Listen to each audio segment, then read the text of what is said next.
How did you get involved in all of this? What, for Dunkirk? In the war, in Dunkirk. Well, I was a normal, young man, married to a nice woman, and only young. I was young, and I came home from work one day, and we lived in a little flat apartment, no big, one or two rooms, and Charleston Street in London. And I got home one morning and went down for the letter. We had letter boxes in the front of the door, and the old postman used to put letters through the door, and consequently, amongst those letters was a little card, no bigger than that. You are to report to the Labour Exchange on science and so. You are in the army. So you were just I picked. went to tear it up. If I tore it up, I never went. I would have been put in prison. It was conscription. And I didn't know, none of us young chaps never knew nothing about conscription. We was, angry. What's that? We was in the army. Now, this was before war was declared, and it was Churchill what made us build the arms up and say, right, we've got to go in the army. And then I was had a uniform. The doctors came round in the exchange place where we was, all the young boys. We was all young chaps, one of them was swearing and saying, well, what am I you doing here, And next minute, a doctor came round too. There was a load of doctors in there, and they went, bum, bum, bum, bum, bum, bum, bum, cough, cough, open your mouth, but you're in the army. Just like that. That's how it happened. And the next minute, you had to go and get your uniform. And it was only, I think I was only home for 2 days. I got back to the wife and said, I'm in the bloody army, I said. Oh, she said, no. I said, oh, I'm in the bloody army. So she said, all right. She said, well, you'll have to make do, won't you? There wasn't no war yet. But with all the balloons up and wardens walking the streets, the wardens were dressed up in a uniform, we called them wardens. We knew that war was going to come. So she said, well, you better go. And so I said, all right. So the next morning I had to report to a certain place, like the Labour Exchange, in my uniform. And when I got there, we was told that we was going to be sent to our unit. So I was transported with a load of others to Oxford. And I'm saying ta-da to the people, they're waving to us outside because, waving to us. And they knew what was happening. And anyway, I got on this train and with all the boys and a load of them. And we didn't know, we had no rifle, nothing like that. And all of a sudden, we landed in Oxford. We was transported to the barracks in Oxford. The university was only about half a mile away from the barracks. Mm-hmm. Anyway, we got to the Oxford barracks and bomb issued a rifle, sergeant in front of us. Now you know what you've got to do, boys. You've got to behave yourselves and be good soldiers. I said to my mate Johnny, he's like the I said, what a man, we didn't want to be in the army. So anyway, the sergeant got hold of us, Mom, stand still, stand attention, stand up, and they come round and, really make us stand. Anyway, we was issued a rifle, no bullets. and it was a bolt-action rifle. Now the thing is this, that in the British Army, we had none of these machine guns what they got today. We had none of the only one what we had, like a machine gun, was what they called a Sten gun. Mm-hmm. And that was like a machine gun, more bullets. The rifle only held, a few bullets. So then, that's why they put the bayonet on the end. So that you could, you had something. And the bayonet had a groove for it, so that when you put it into a person, the blood would come out down that groove. Because if you put the bayonet in without that groove, it would be suction. You'd have trouble to get it out of the body. You know what I mean? Listen, now, did you know that? In-depth details did you know that? here. I did not know that. That's why it had the groove so it would all bleed out. So John, before we go on, you want to clear your lip a little bit? I think you might have. What? Yeah, you're dribbling a little bit. Just on your upper lip a little bit. You might want to clear it. Just. I don't know if it's going to show up on camera or not. He was in the Oxford box. Anyway, Which is he the knows box. that. Oh, you told him. Oxford. Now, then we done this training, as I say, and we had a sergeant who used to train us very good. And forget the other thing about the officer, what I told you.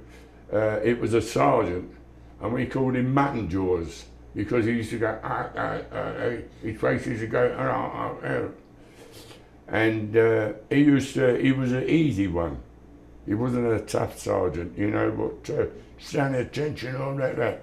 You say, he'd take us onto the field, and that's where we used to all sit down. All the platoon, we'd sit down, take it easy, boys, take it easy. And we used to sit on the grass and take it easy. The sergeant.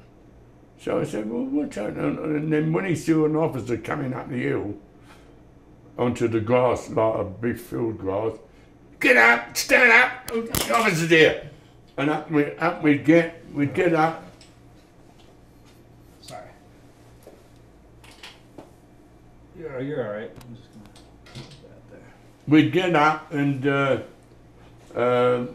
just stand at attention and say, yeah, didn't make up, we was training, no.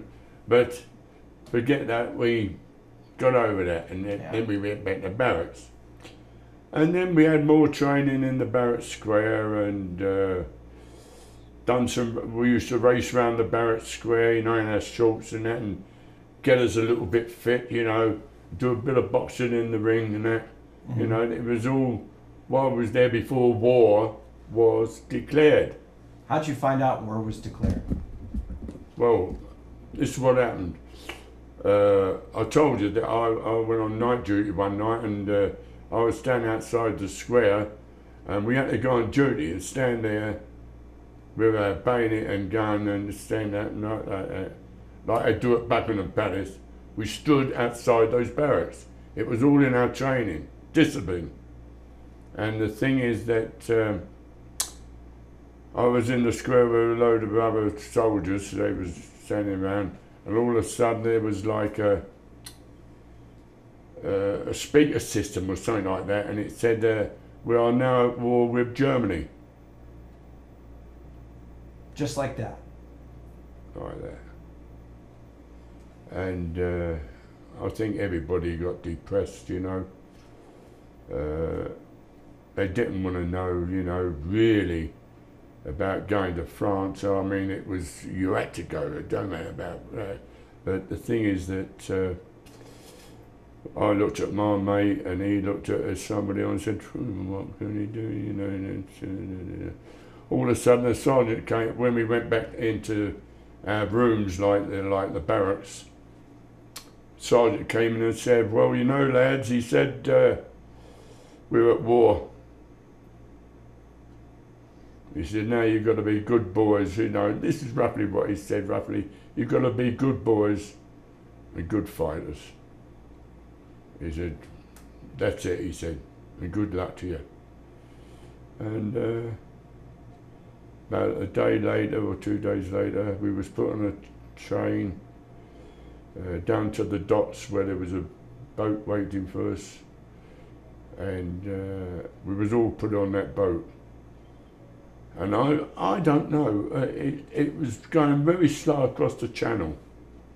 And the thing is that I got on a bunk, and my mate, he took another bunk. There was bunks like downstairs and there was places where you could sleep, you know what I mean, because the boat went very slow. And I sat on this, I got on this bunk, and I thought to myself, whatever am I doing here? I said to myself, what am I doing here, going to war? I mean, you know, I'm going to, you know, put the bayonet in somebody and then boom, boom, boom. Anyway, we arrived in France. Our doctor was about 7 boats all along the docks. All the troops come out, and our battalion, Oxford Light Infantry, it was like a all like that on our hats. And 48th Division. And we went inland, and we stayed at a place at, I would say a Lille. This is before it started getting tough. And that was right into France. And we stayed there for about, what, a week or so. And then, behind the Maginot Line. The Maginot Line was like that. The Germans knew what they was doing. They never went near the Maginot Line, because inside the Maginot Line, which we went down and had a look at it, we looked out at the things, and the guns was facing out the Maginot. It was a line right across France. I don't know if you know about that. Mm-hmm. Yeah, I was reading about it. And the Germans went nowhere near there. Anyway, the next day we went up to a place, and more or less, and the Germans was over there, some Germans was over the back there, and they was firing guns and that, and I had a little Jewish boy with me, and it was like a trench what we was in, a few of us, and he said to me, Chris, he said, or John, I remember this distinctly, he said, I'm a little Jewish boy, he said, and I don't want to be caught with the Germans. I said, well, he said, can I stay with you? I said, sure, stay with me, by the side of me with the boat. We're in this little trench in there, and we're waiting for him to come over the top there. And next minute, he leaves me. When he goes, boom, he's dead. He's shot. And then, I don't want to tell you what happened after, you know, with the Germans and that. And the next minute, we're moving back a bit. And by the way, I was a batman to an officer. I had to look after him. You understand, he was an intelligence officer. Used to go across the line before we went up the front. He used to go across the lines in a civilian suit. He was in intelligence. Then he'd come back and put his uniform on again. Mm. He'd go through the night. This is ridiculous to think of. You know, you may think, you'd say. So anyway, all of a sudden, boom, the retreat came on. And the officer said to us, you are on your own as a retreat. You've got to get back onto the beach to get home. Because so many of them up the front, really right up the front, we was in the reserve, was captured. It was over 200, I would say about 200,000 captured. That was a part of that was the British Army. And what was it going to do? I mean, a lot of us got back, but we got back from where we were and walking and trying to get a bite, and every man was for himself. You understand? And, Yeah. and it took us days. And me and my mate, we even grabbed an army motorbike which was laying on the road, and we got that and we went a little few yards.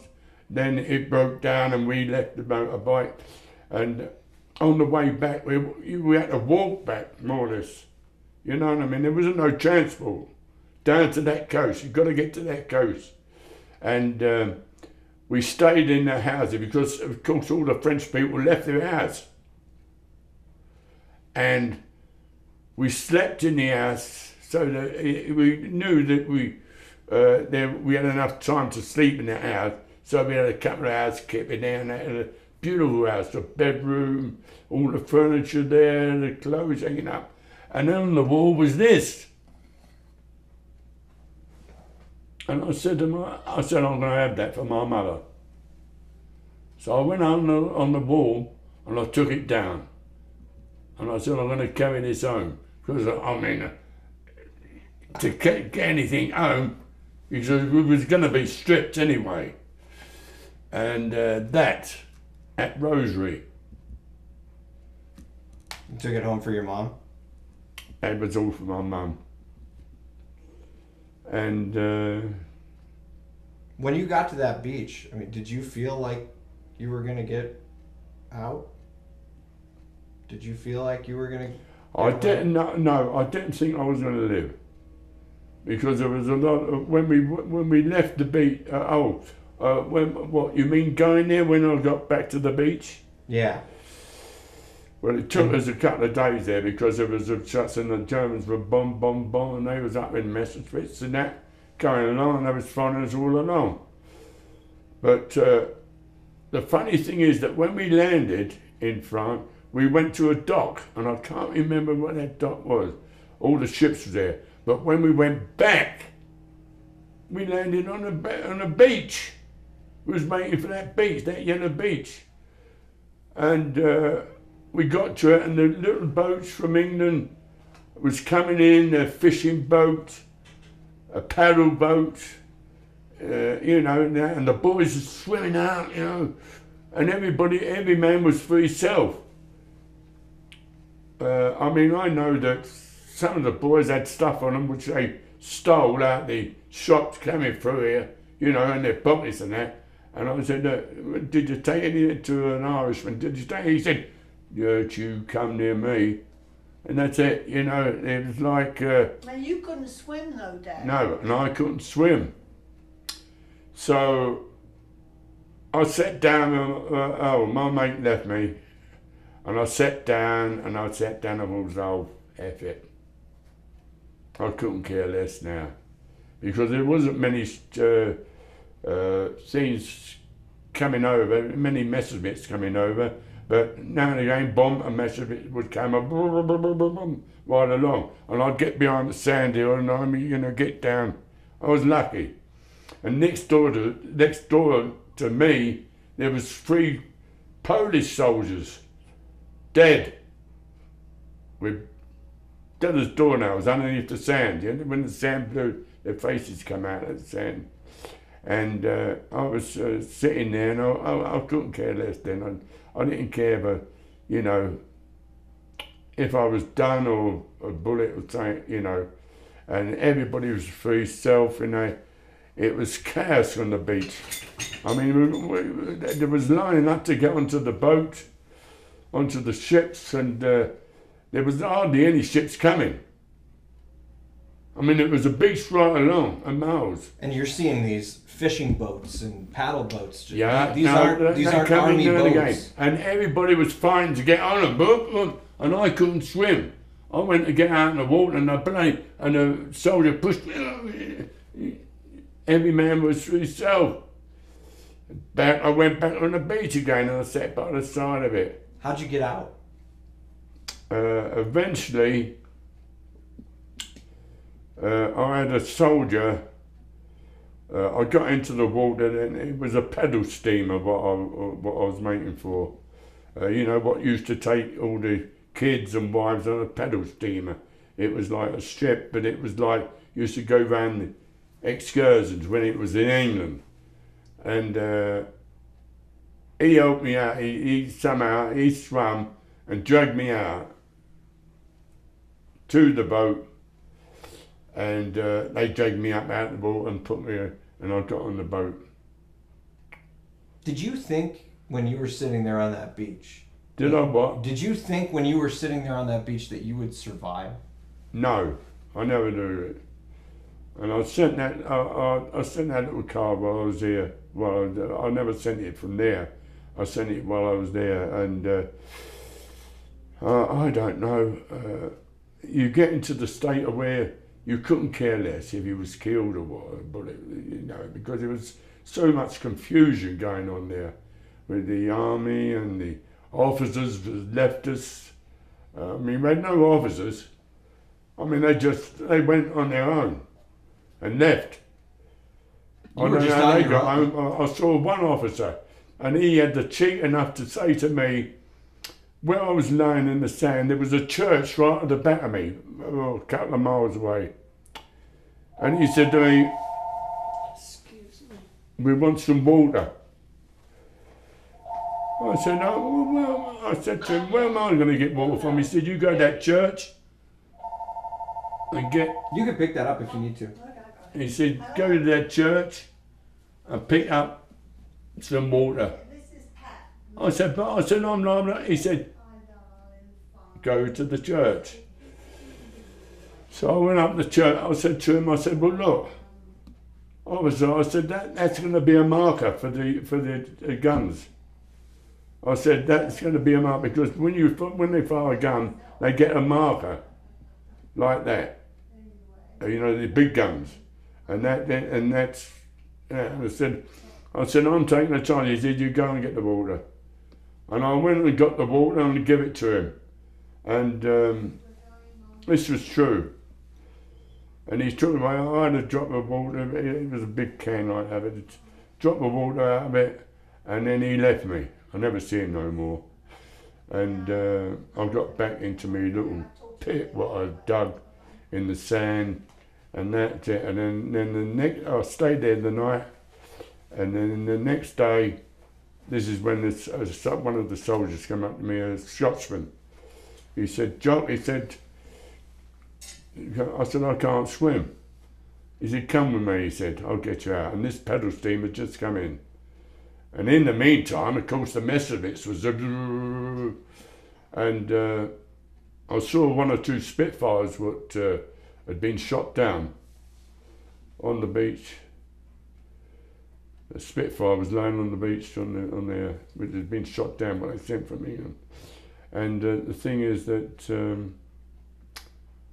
he helped me on this boat, and I got on. And when we got on there, we laid back. There was all in a line, all the boys in this church, and we had to take more or less our jacket off, more or less. You know, it was in the tell because getting there to the boat, we had to go through some swamps.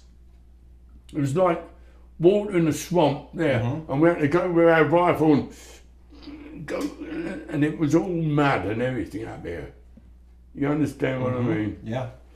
And when you're sitting on that paddle steamer and you're looking back at what you just left, what's happening in your mind? What are you thinking about? Well, are you thinking I survived this? Well, of course, I'm thinking of survival, but at the same time, we still wasn't out of danger because of these Messerschmitts. You know, one or two ships that they got, and one or two ships. They come over and because the ship took the time getting out of the port, and the thing is that the Messerschmitt had come around on the deck. One or two got shot.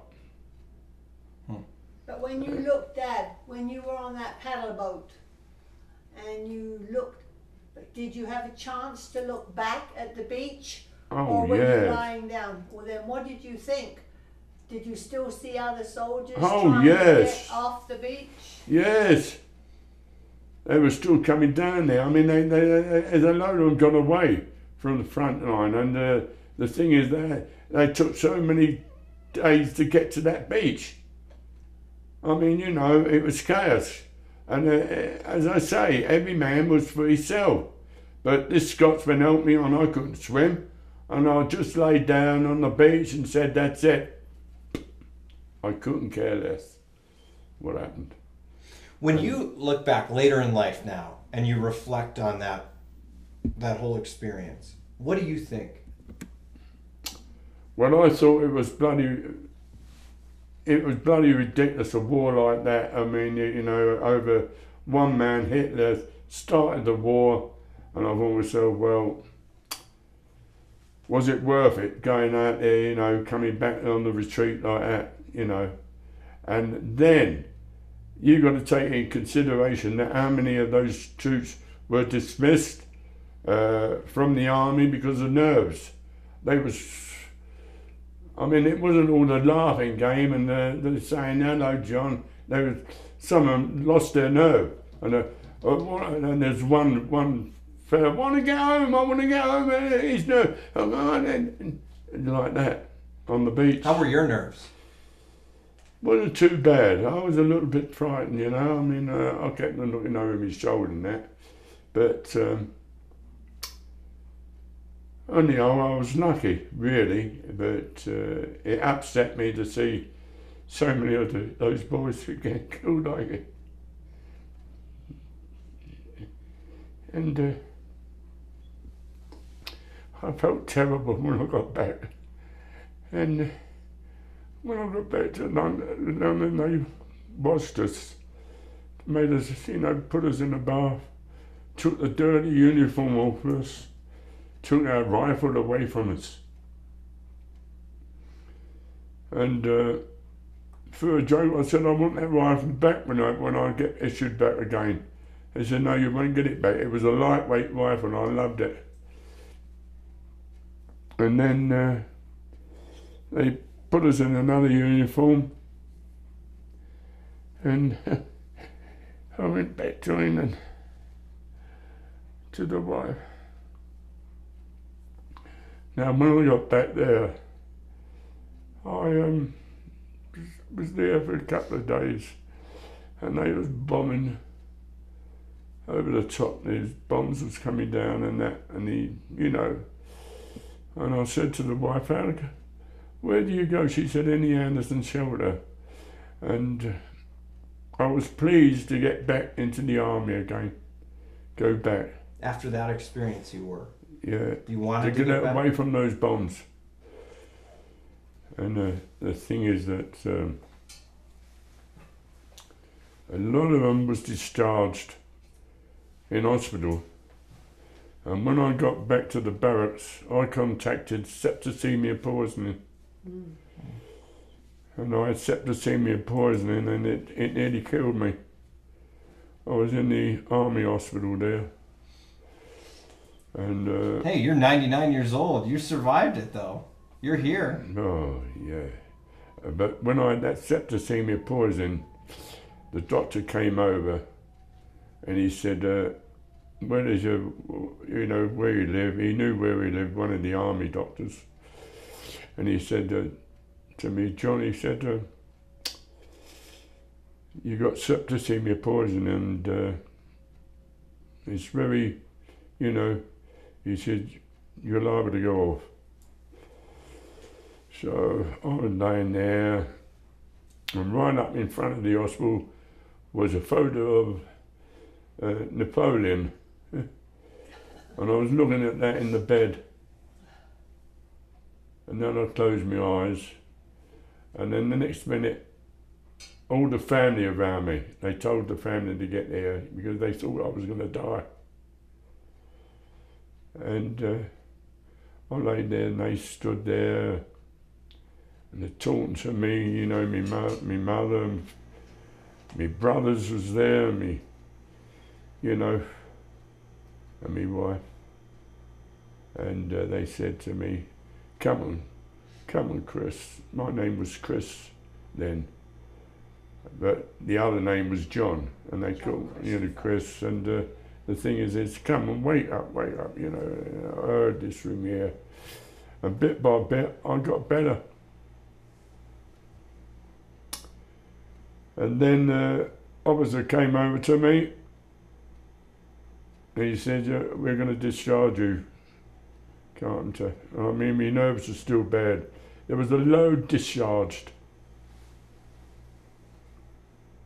And they was sent out.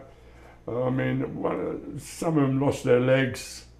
They was in that hospital, arms off, you know, and just discharge her. And I was supposed to go to, I went back to the barracks after the hospital, no. And then I was discharged when I got the septicemia poisoning.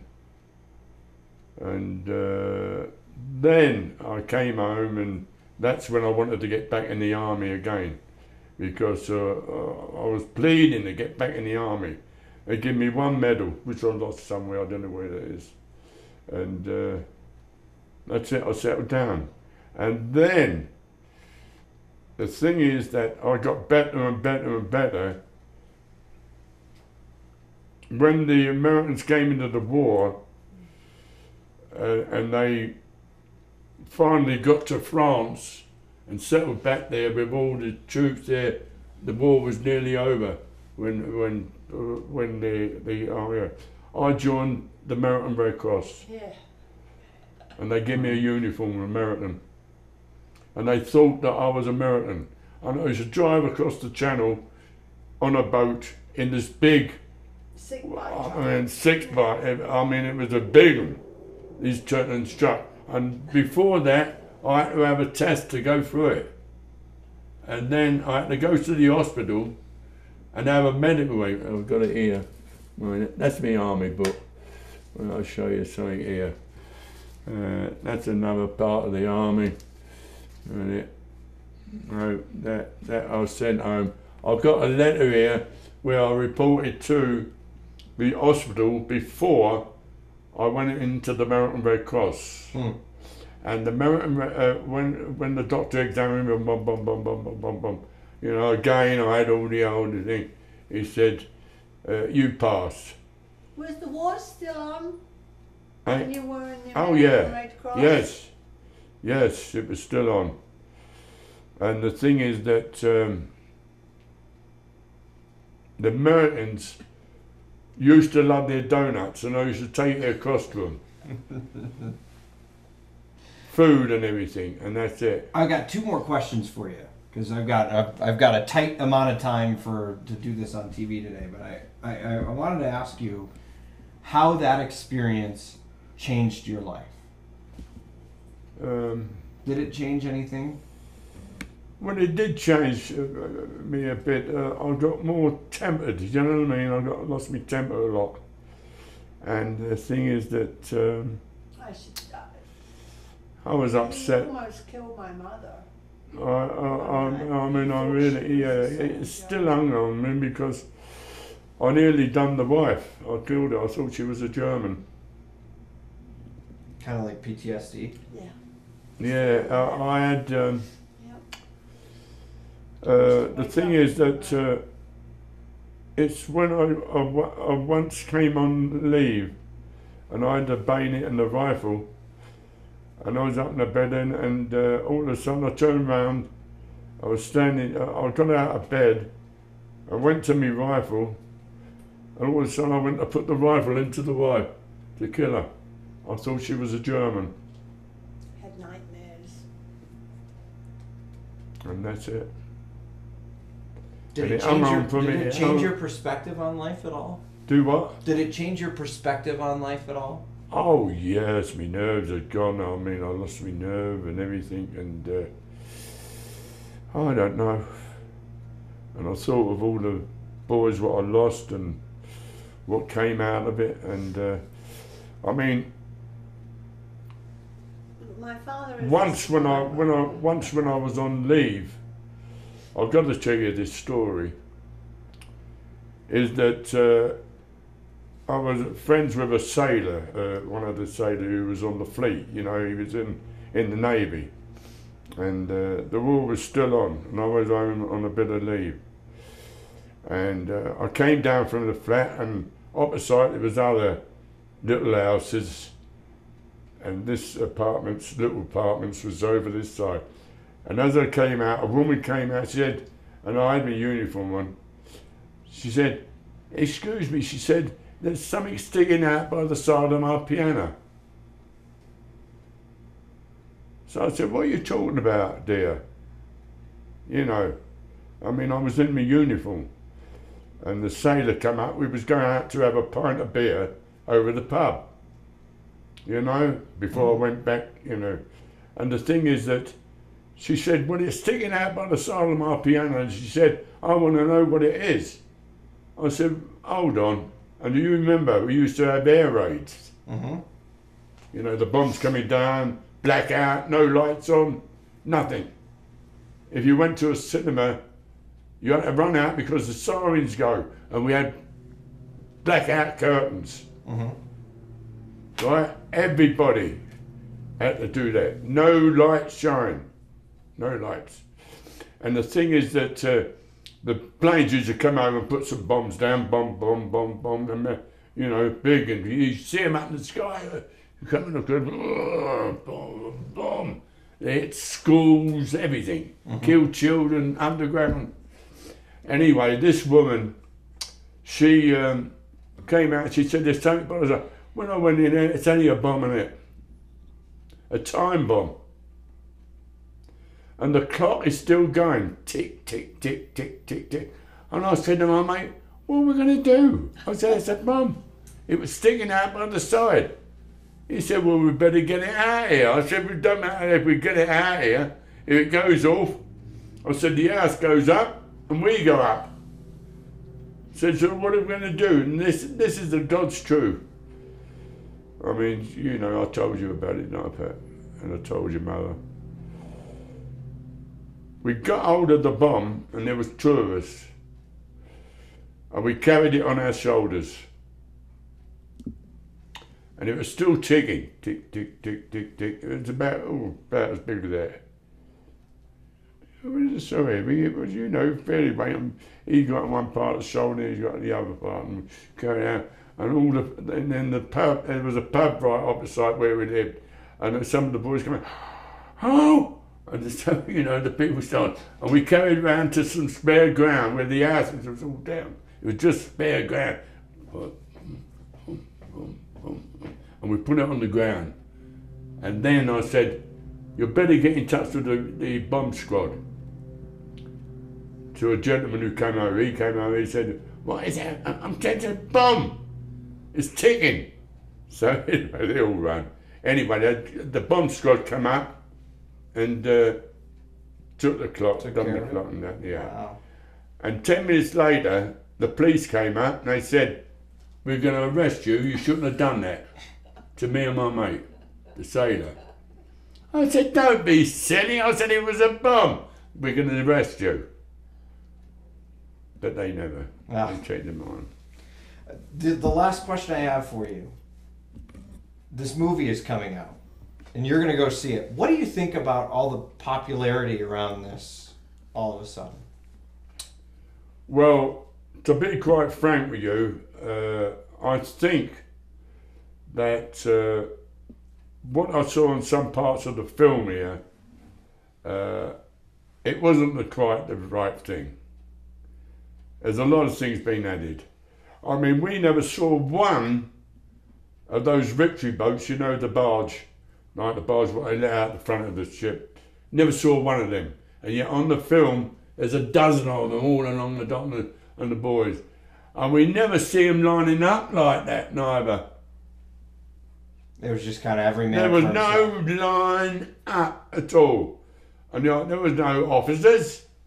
No officers at all. I mean, they got and disappeared. And the thing is that the beach, some parts of the beach which they showed, that's quite true. But as for the you know, what they showed you, where all the boats are coming in and there's the soldiers saying, "Please get me back," no.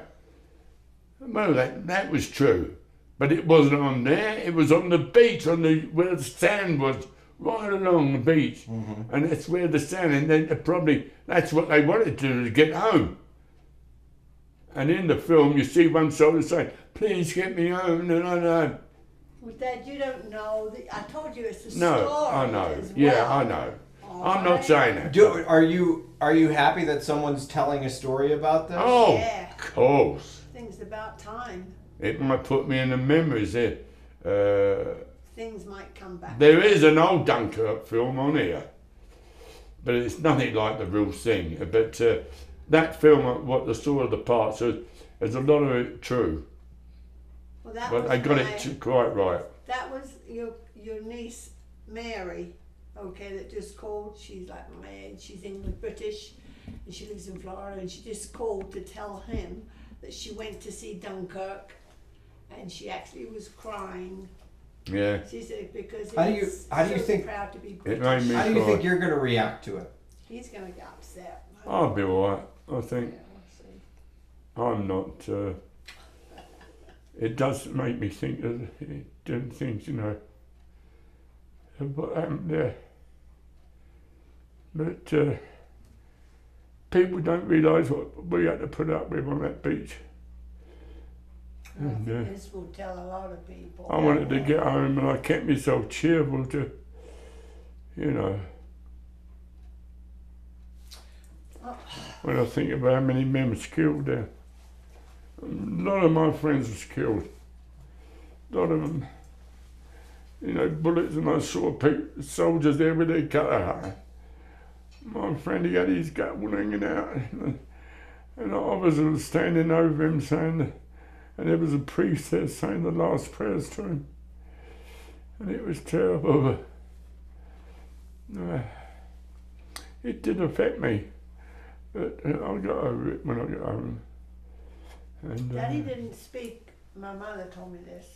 I was too little, but he didn't speak. He would not speak about it for years and years and years, even when I was a young adult.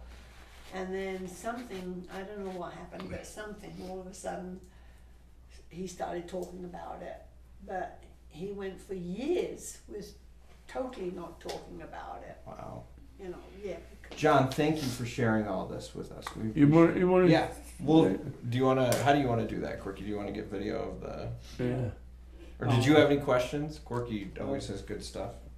Not necessarily. Maybe if you just wanted to clarify, you were answering. What'd you say? Just Steve asked you a question. Are you glad the story's being told? What'd you say? Are you glad the story's being told? Oh yes. I mean, I always felt that somebody, you know, people should, you know, these young people should learn about it and hear about it. What happened before America went into the war. I mean, there was enough bad sayings about Germany, about the Americans, how many men they lost in Normandy and that. And as by luck, and a lot of us got out of the army over our nerves and what happened to us. They discharged us. And the thing is that I would have been in Normandy and I would have probably been killed up there. And that's what I think of sometimes. Well, I know Dad is happy about, because as soon as he saw it on the TV, a trailer, he said, called me up. He said, And I think it's they a good made a film. movie about Norway, Dunkirk. Dunkirk, yeah. The parts of what I've seen You know, on the film is very, very good. It shows you the beach and that. And I only saw a few parts of it, but some stuff wasn't the same. But it's a story. I've just told you the story of what happened out there and that, and that's it. Thank you so much.